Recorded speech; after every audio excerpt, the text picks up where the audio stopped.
बेड़े पार दे। आइए मीठी मीठी आइए तालियों के साथ स्वागत।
रेशम की डोरी, रेशम की डोरी, रेशम की डोरी, रेशम की डोरी।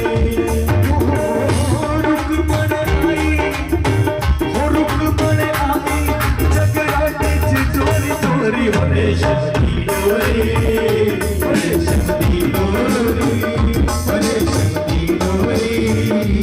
कभी वो तोड़ता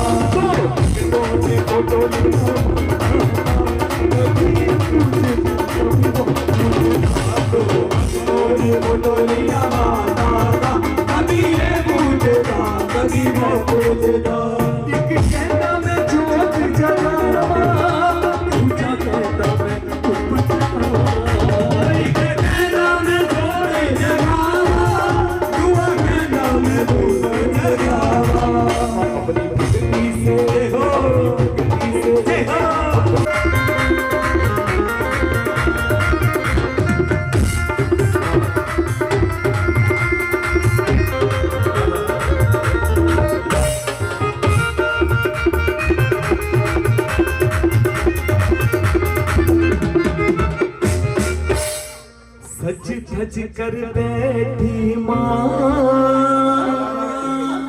और मंद मंद मुस्काए।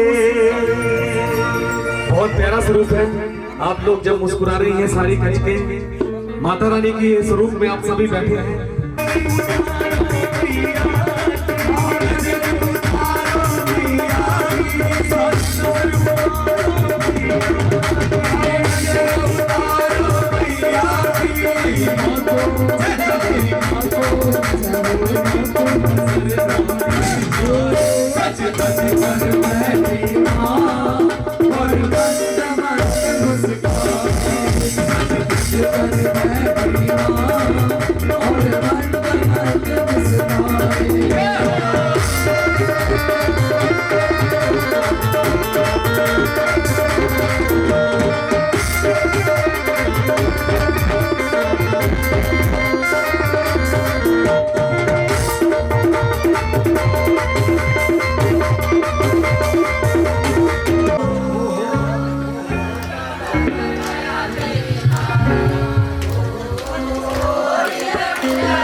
गाने गाएंगे पीछे भी, बड़ा मजा आएगा।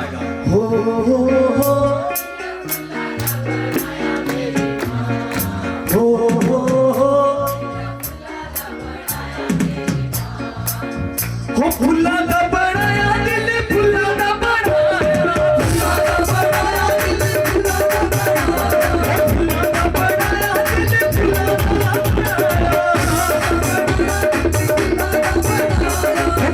दिया प्यारिया चलती मेरी माँ, फुल्ला दिया प्यारिया चलती मेरी माँ, फुल्ला दिया प्यारिया चलती मेरी माँ, फुल्ला दिया प्यारिया चलती मेरी माँ।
और क्या कह रहा है वहां से?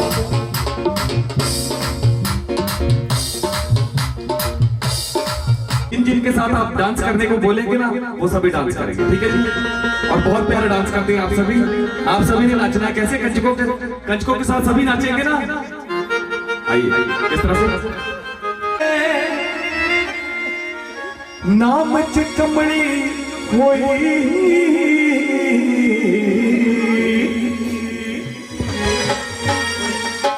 उससे पहले क्या कहना है सभी ने? मेजर कर दीजिए, मेजर। बहुत ही प्यारा भजन याद आया और वो फरमाइश भी आई थी। क्या कहते हैं? हो मिले जाना काल का दे मिलो भी ले चलना, काल का दे मिलो भी ले चलना, हो मिले जाना काल का दे मिलो भी ले चलना, मिले जाना काल का दे मिलो भी ले चलना, मिले जाना काल का दे, मिले जाना काल का दे, मिले जाना काल का दे, मिले जाना काल का दे, मिलो भी ले चलना, मिले जाना, मिले जाना, ओ मिले जाना काल का दे, मिलो भी ले चलना, काल का दे, मिलो भी ले चलना।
Happiness.